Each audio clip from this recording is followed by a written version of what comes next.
Ok, donc bon, moi comme trésor, hein, si j'ai la voix qui dérape un peu, désolé.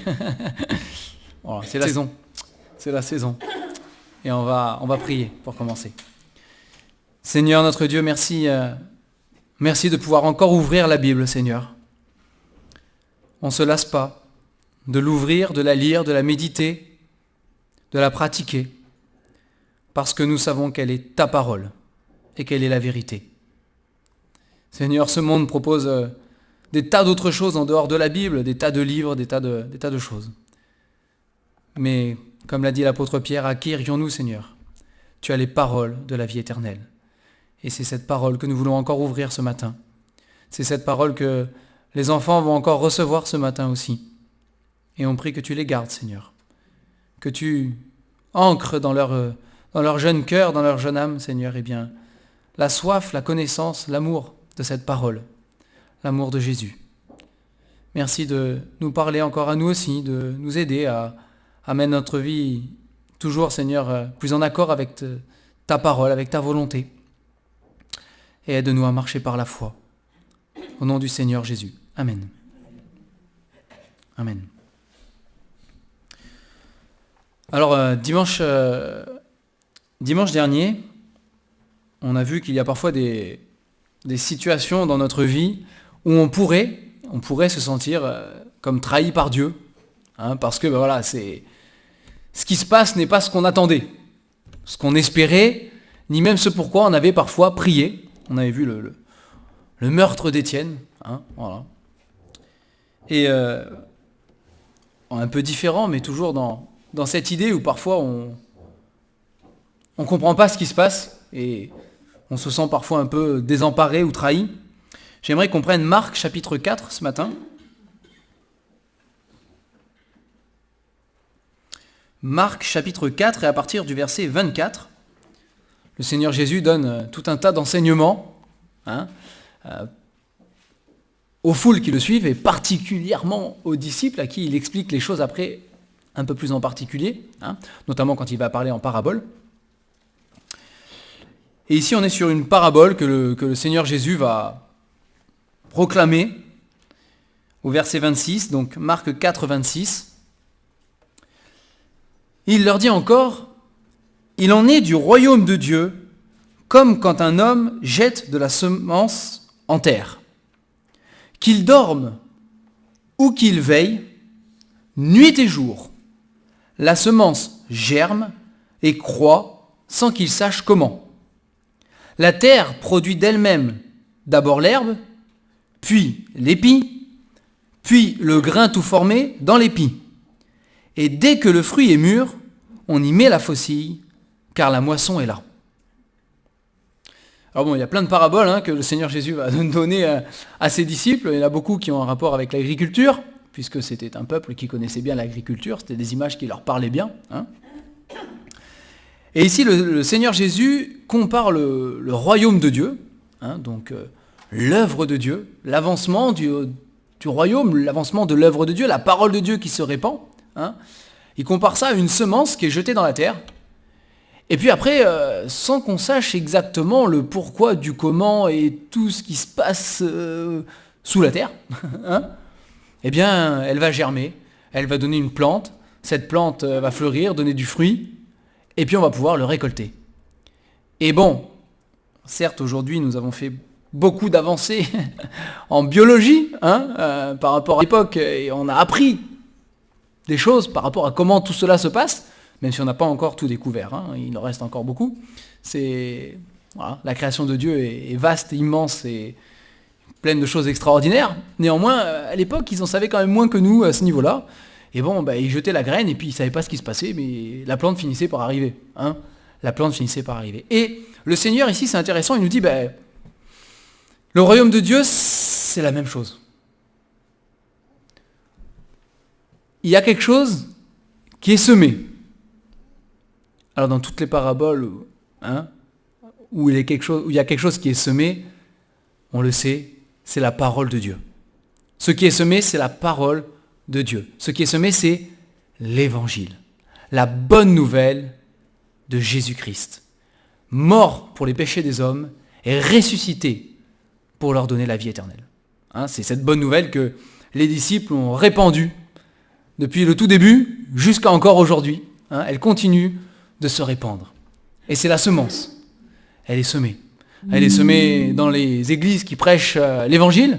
Hein, elle est semée dans les contacts qu'on peut avoir les uns les autres. Hein, chaque enfant de Dieu sur cette terre, tous les contacts qu'on a, à qui on parle de l'évangile, elle est semée. Elle est semée sur Internet, en profusion aussi, hein, aujourd'hui.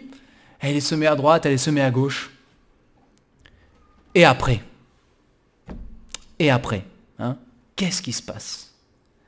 Ben là aussi, le Seigneur nous le dit, on ne sait pas tout. On ne comprend pas tout. Il y a des mystères. Hein, quand la parole de Dieu est semée, il y a des mystères. Il y a des choses que nous savons, que la parole de Dieu nous dit. Par exemple, Ésaïe, chapitre 55. Tournez avec moi. Ésaïe, chapitre 55. Si je ne me trompe pas, c'est le verset 9.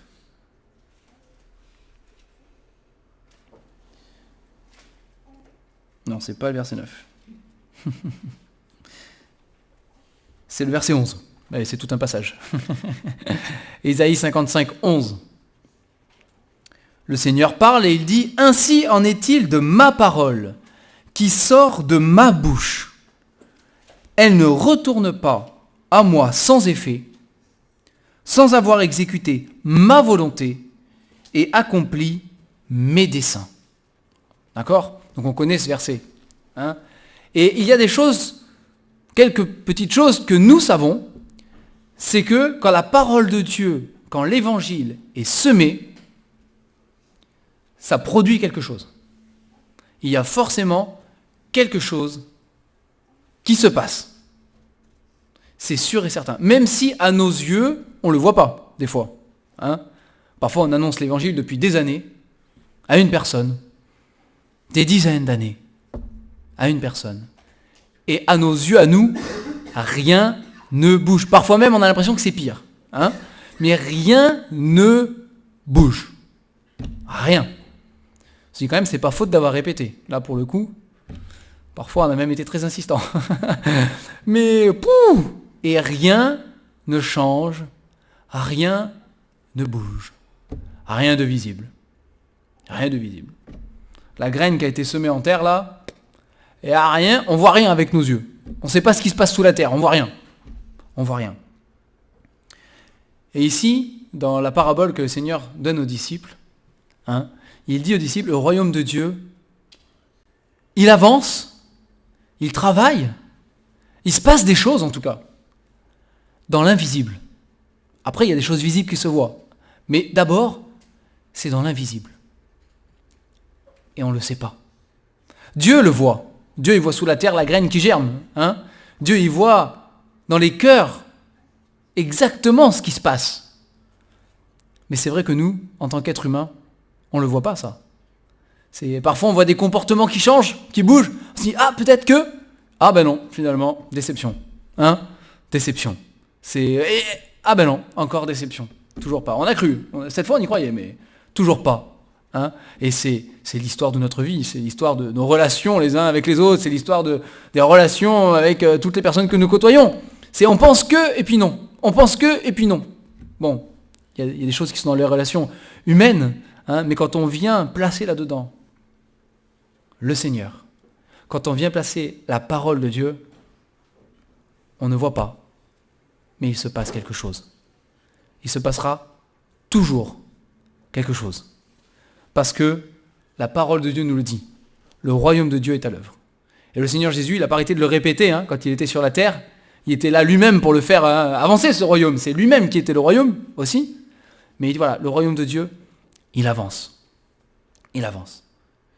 Ce matin, on n'est pas nombreux. On est rarement très nombreux. Hein ? Et on peut se dire, finalement, comparé à toutes les personnes qui font du jogging, hein, il y en a beaucoup qui font du jogging. Hein. Enfin, quand on vient le dimanche matin en voiture, entre ceux qui font du vélo et du jogging, ça fait, il y a un club là, hein, un sacré club. Hein. Il y a du monde dehors là, il y en a plein. Et nous, combien on est ? Et quand même, c'est pas beaucoup. Hein. C'est pas beaucoup. Hein. Bon, on n'est pas les seuls à se réunir à Béziers, il y en a d'autres. Mais même si on prend toutes les églises, allez, qui se réunissent dans le Seigneur à Béziers, par rapport à la population de Béziers, on se dit, ouais, ça reste quand même pas terrible. Hein. Et puis, dans certains villages autour d'ici, hein, il n'y en a pas du tout qui se réunissent. Il y a des villages où personne ne se réunit. Ils viennent ici pour se réunir, voilà, il n'y a personne. Hein. Je dis, ouais, c'est pas beaucoup. Ah, c'est pas faute d'avoir distribué des évangiles dans des boîtes aux lettres. Hein. C'est pas faute d'avoir parlé à droite, d'avoir parlé à gauche, etc. Et ceci. Et oui. Et c'est vrai que on pourrait se décourager. On pourrait. Franchement, à vue humaine, parfois, il y aurait de quoi se décourager. Se dire, Seigneur, franchement, tout ça pourquoi hein. Tout ça pourquoi?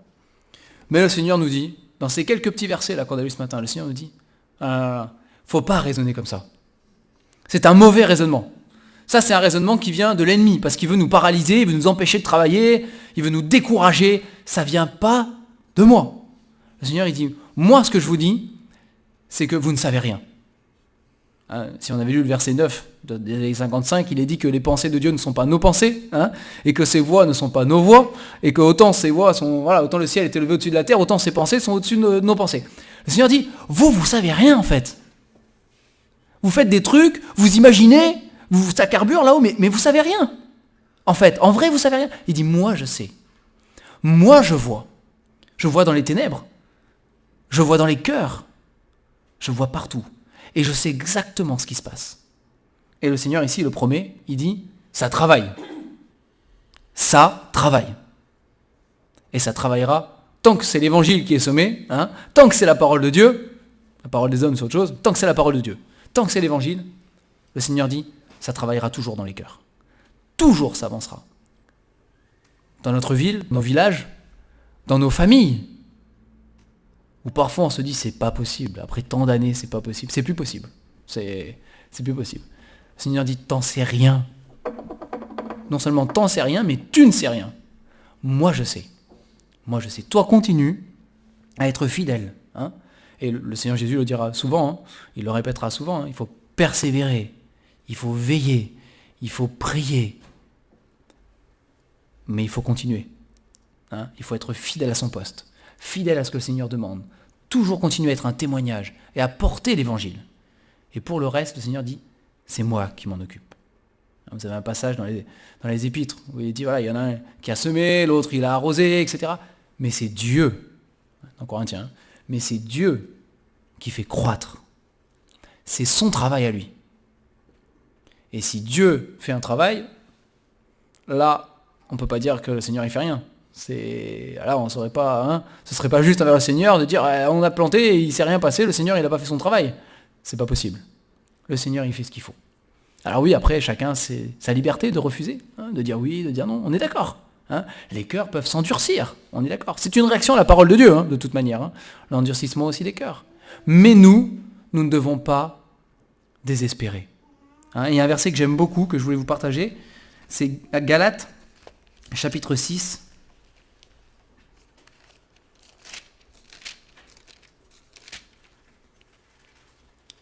Galates, chapitre 6, verset 9, où Paul dit ici, ne nous lassons pas de faire le bien. Ne nous lassons pas de faire le bien, car nous moissonnerons au temps convenable si nous ne nous relâchons pas. Mais il dit, ne nous lassons pas. Hein, ne nous lassons pas. Ça fait des années, ça fait des dizaines d'années. On a l'impression que rien ne bouge. Ne nous lassons pas de faire le bien. Jamais on se lâche. On se relâche. Hein, jamais on se lasse de servir le Seigneur, d'annoncer l'évangile, de témoigner, de partager la parole. On ne doit jamais s'en lasser. On ne se lasse pas de faire le bien. Et c'est une promesse ici. Il dit, hein, si on ne se relâche pas, alors un jour on moissonnera. Peut-être qu'on ne moissonnera pas là où on a semé. Peut-être qu'on moissonnera ailleurs. Ça, c'est pas grave, c'est dans les plans de Dieu. Hein. C'est peut-être là où on a semé, c'est quelqu'un d'autre qui moissonnera plus tard. Mais peu importe, c'est pour la gloire de Dieu. Hein. C'est pas ça qui compte. Peut-être qu'on moissonnera sur le champ de quelqu'un d'autre, on ne sait pas. Mais peu importe. Ce qui est sûr, c'est que le Seigneur le dit. Il y aura une moisson de toute manière. On a l'impression que ça avance pas. On a l'impression que rien ne se passe. C'est pas vrai. Et non seulement c'est pas vrai, mais le Seigneur promet qu'il y aura des fruits de toute manière. Il y en aura. Ah, on aimerait qu'il y en ait à 100%, on est d'accord, hein. On aimerait que toutes les personnes à qui on a pu témoigner de l'évangile, dans nos propres familles en premier, hein, on aimerait que tout accepte le Seigneur. C'est pas ce que promet le Seigneur Jésus non plus. On est d'accord, hein. Il dit voilà, chacun a la liberté de choisir. Néanmoins, il dit de toute manière, en semant, vous récolterez un jour. Il y aura une moisson. Et souvent, quand il est question des paraboles du Seigneur Jésus avec de l'agriculture et des semences, il est pratiquement à chaque fois fait mention de la moisson. Du jour où des anges, il parle souvent des anges qui vont venir séparer les justes des méchants, des injustes. Et il y aura la moisson de Dieu. Et seulement ce jour-là, et pas avant, verset 29, dès que le fruit est mûr, on y met la faucille, car la moisson est là. Le jour de la moisson, on ne le connaît pas, il appartient au Seigneur Jésus. Nous savons que le Seigneur Jésus viendra nous chercher. Nous ne savons ni l'heure, ni le jour, ni la date. Nous n'en savons rien. Mais nous savons qu'il viendra. Lui connaît la date. Et ce jour-là, il y aura la moisson. Il y aura la moisson. C'est le Seigneur Jésus lui-même qui fera le tri. C'est lui-même qui, puisqu'il sait toutes choses, prendra avec lui ceux qui lui appartiennent. Ça, c'est sûr. Et puis, il y a le grand jour dont parle la parole de Dieu, le jour du grand trône blanc, le jour du jugement de Dieu. Où ce jour-là, eh bien, ce sera pour toute l'humanité que les comptes seront tenus, rendus devant le Seigneur Jésus. Et ce jour-là, il y aura la moisson. Ce jour-là, voilà. Nous verrons de nos yeux, parce que nous serons là, et nous verrons de nos yeux, eh bien, ce qui est récolté. Et aucun doute que nous aurons des surprises. Si vous avez déjà fait un peu de plantation, de jardinage, on a parfois des surprises. Parfois, on a des bonnes surprises. On n'y croyait plus. Alors, franchement, on n'y croyait plus. On n'y croyait plus. Et parfois, on a des mauvaises surprises. C'est pas cet hiver-là, mais l'hiver dernier, j'avais planté un arbre exotique qui vit dans la chaleur dehors. Il a passé l'hiver dehors. Je peux vous dire qu'à la fin de l'hiver, il avait une sale tête. J'étais à deux doigts de l'arracher, je me suis dit là, c'est pas possible, lui, jamais il va survivre. Puis bon, je me suis dit quand même, on sait jamais. On sait jamais ce qui peut se passer. Justement, je voyais pas les racines sous la terre, on sait pas. Alors j'ai laissé. Et puis, avec le printemps qui est arrivé, pouf, il est reparti complètement. J'ai bien fait de pas l'arracher celui-là, parce que sinon, ça aurait été... Voilà. Et parfois, on se dit, celui-là, il a l'air beau, là, je vais avoir du fruit, ça va être super. Cette année, il n'a jamais été aussi beau. Et puis, pas une fleur, pas un fruit, rien du tout. C'est incroyable. Voilà. On ne sait rien, on ne sait pas à l'avance. Et c'est la même chose pour le royaume de Dieu. On voit des choses avec nos yeux, mais n'en tirons pas trop de conclusions. Nous ne lisons pas dans les cœurs, encore une fois. Seul le Seigneur le fait. Et ce jour-là, il y aura des surprises. Des arbres qu'on croyait morts seront vivants, et des arbres qu'on croyait vivants seront morts. C'est dans les deux sens. J'avais prêché là-dessus il n'y a pas si longtemps que ça, mais le Seigneur le dit, ce n'est pas tous ceux qui diront « Seigneur, Seigneur », qui entreront dans le royaume de Dieu. Et pour autant, ce ne sont pas tous ceux que nous croyons être tellement loin de Dieu qui ne rentreront pas non plus. Nous n'avons aucune idée des choses. Mais nous devons, comme le Seigneur le demande aux disciples, nous devons nous être fidèles. Et nous devons faire confiance à Dieu. C'est une question de foi. Puisqu'avec nos yeux, nous sommes trompés dans ce que nous voyons, puisque nous ne savons pas regarder plus loin, et nous en sommes incapables, plus loin que ce que nos yeux voient. Et nous ne voyons pas l'avenir, le Seigneur nous demande, comme toujours, d'avoir confiance en lui. C'est ce que le Seigneur nous dit. Faites-moi confiance. Ce royaume de Dieu est à l'œuvre. Et c'est encourageant, je trouve, de savoir que voilà, dans l'invisible, le Seigneur, il œuvre, il agit, là où nous, on ne peut pas aller. On peut parler de Dieu, on peut donner l'évangile, mais on ne peut pas aller dans le cœur de la personne. La Bible nous dit que le Seigneur Jésus, lui, il peut. Il peut aller jusqu'au fond du cœur. Vous connaissez ce verset qui nous dit que l'Esprit est là pour convaincre de péché, de justice et de jugement. C'est l'Esprit de Dieu qui le fait. Et conjugué avec conjugué avec la parole de Dieu, hein, avec l'évangile semé, les deux ensemble, ça fait exploser des cœurs. Même si parfois en apparence, on ne le montre pas. On ne le montre pas. Je ne sais pas comment c'est passé exactement pour chacun d'entre vous quand vous avez entendu l'évangile pour la première fois, mais moi je sais que la première fois que j'ai entendu l'évangile, j'ai pas montré aux autres ce que ça faisait dans mon cœur. Hein. Je l'ai gardé pour moi. Hein. Ça c'est sûr. Hein. D'extérieur, ça aurait été difficile de dire quoi que ce soit. N'empêche que la parole travaille. La parole travaille.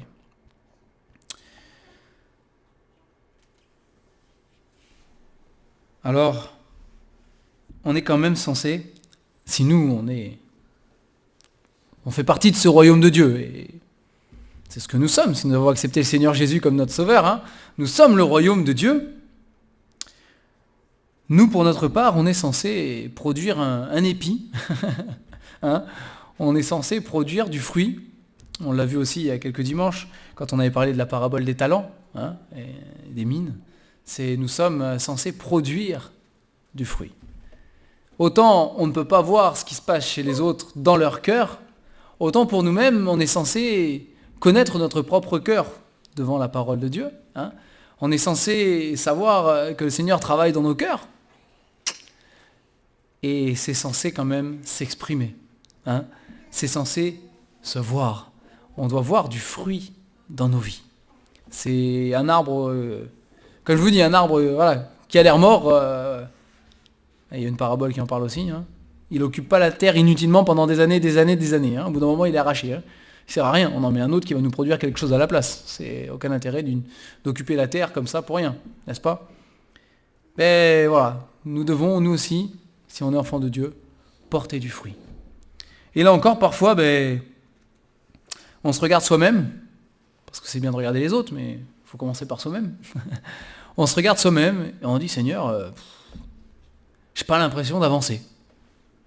Pas vous, si vous faites ce constat parfois, mais moi parfois je le fais. Je me dis, Seigneur, pas l'impression d'avancer avec toi là. Je me dis, c'est toujours au même endroit. Hein. Il y en a, ils grandissent, ils continuent, on les voit, ils progressent. Et moi je trouve que, je sais pas, c'est linéaire. C'est un peu trop plat. J'aimerais un peu plus de montagne là. C'est un peu trop plat. On n'avance pas. On n'avance pas. Le Seigneur, il dit, encore une fois, ne perds pas courage. Hein. Ne te décourage pas. Moi, je travaille quand même. Tu as l'impression qu'il n'y a rien qui change. Tu as l'impression que dans ton cœur, il n'y a rien qui bouge. Tu as l'impression que dans ta vie, c'est toujours pareil. Non, fais-moi confiance. Hein, c'est ce que dit le Seigneur. Fais-moi confiance. Le royaume de Dieu, il est à l'œuvre. Tu continues à être en contact avec la parole de Dieu. Tu continues à lire ta Bible. Tu continues à entendre la parole d'une manière ou d'une autre. Dieu dit, fais-moi confiance. Je travaille dans ton cœur. Tu le vois pas, tu le ressens peut-être pas. Peut-être tu n'as pas une émotion particulière, peut-être qu'il n'y a pas de changement visible dans ta vie. Mais le Seigneur, il nous l'a promis. Il y a des promesses qui sont... Hein, il dit, je suis avec vous tous les jours, jusqu'à la fin du monde. Le Seigneur Jésus dit, moi je suis avec toi. T'as pas l'impression que ça change, t'as pas l'impression que ça bouge. Fais-moi confiance. Je ne vais pas te laisser dans l'état dans lequel tu es.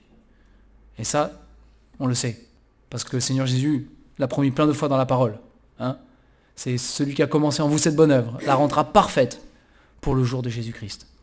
Dieu, pour chacun d'entre nous, Dieu ne nous laissera pas là où on en est aujourd'hui. Ça, c'est une bonne nouvelle et une promesse. Hein. C'est une bonne nouvelle, c'est une nouvelle encourageante. Le Seigneur ne nous laissera pas dans l'état où nous sommes. Il nous fera progresser avec lui. Et il nous fera avancer. Il l'a promis. Ça tient à lui. Il le fera. Si nous faisons notre part, hein, de rester dans la parole de Dieu, hein, de nous continuer à nous plonger dans cette parole, à la lire, à la méditer, à l'écouter, à être enseigné, c'est impossible que nous ne changions pas et que rien ne se passe. C'est impossible. Dieu promet que lui fera le travail et qu'il nous fera avancer. Alors parfois on ne le verra pas nous-mêmes. Parfois c'est les autres autour de nous justement qui le verront pour nous et qui diront avant il était comme ça, maintenant c'est Il y a une progression dans le Seigneur. Hein. Alors nous, parfois, on est dedans, on se dit, oh, je ne vois pas de différence pour moi-même, mais non, mais le Seigneur travaille. C'est une certitude. C'est une promesse de sa part. Alors ne nous décourageons pas.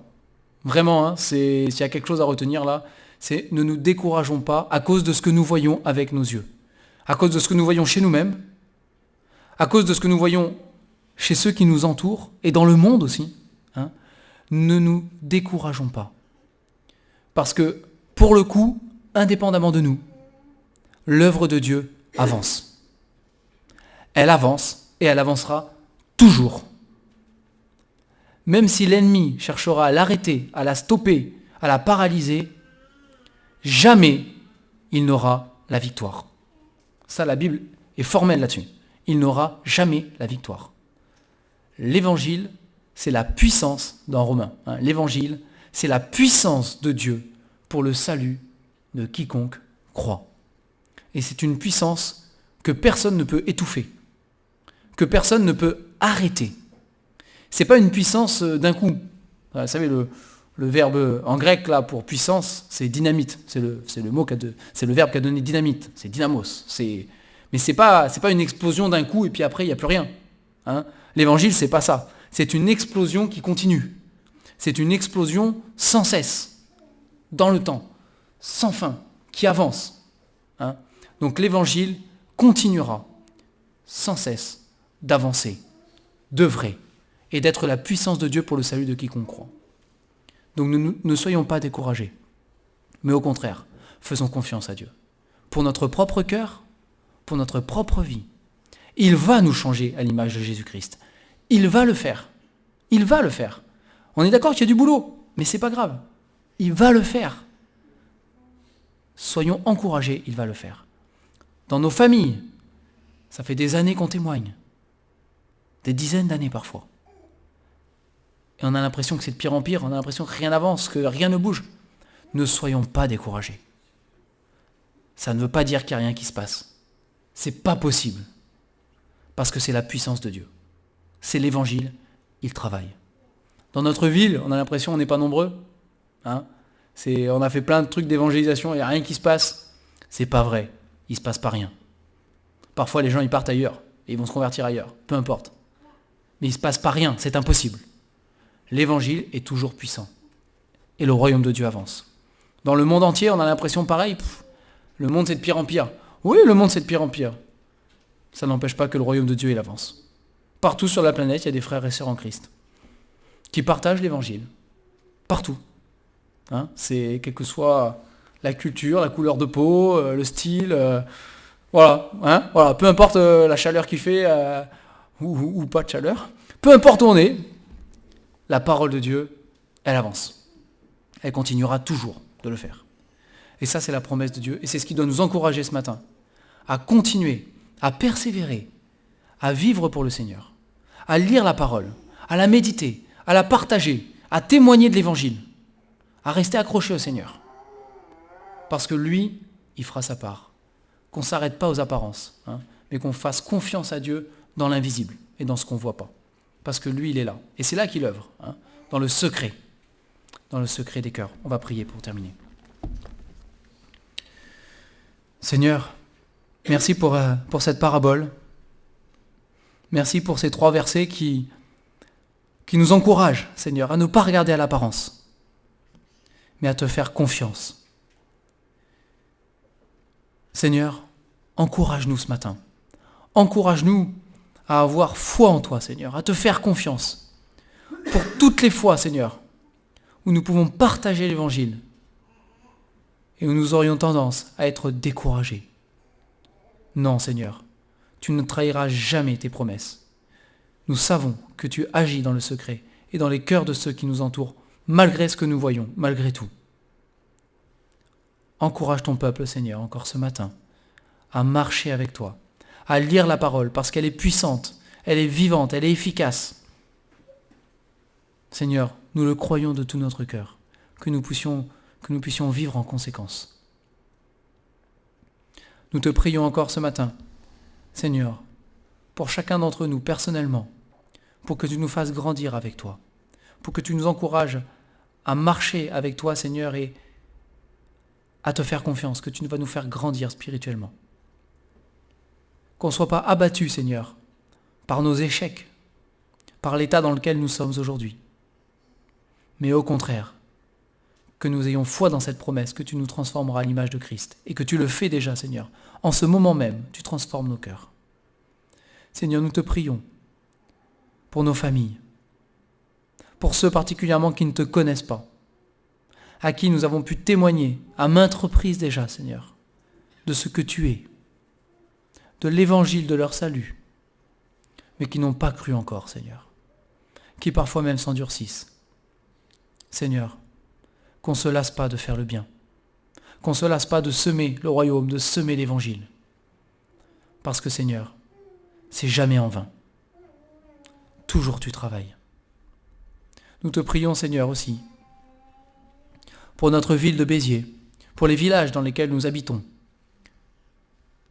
là où nous avons pu briller, Seigneur, d'une manière ou d'une autre par l'Évangile, parmi ceux que nous connaissons et que nous côtoyons autour de nous, qu'on ne se lasse pas, Seigneur, de répéter que le Seigneur Jésus est le Sauveur, qu'on ne se lasse pas de témoigner par nos vies de ce que tu es, de ce que tu fais, de ce que tu promets.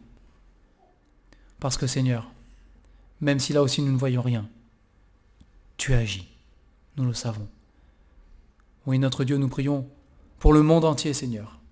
Nous prions pour ce royaume de Dieu qui se répand sur la face de la terre, dans l'invisible, dans le secret.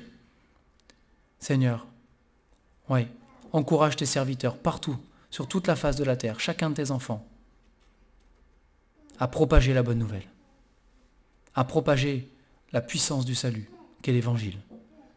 Et Seigneur, que nous puissions nous réjouir de la moisson qui arrive, que nous puissions vraiment être dans la joie, parce que nous savons que tu feras des choses encore merveilleuses, dans nos cœurs, dans nos familles, dans notre ville, nos villages, et jusqu'aux extrémités de la terre. Tu es le Dieu incroyable, Seigneur, le Dieu merveilleux, le Dieu extraordinaire, tu es le Dieu puissant.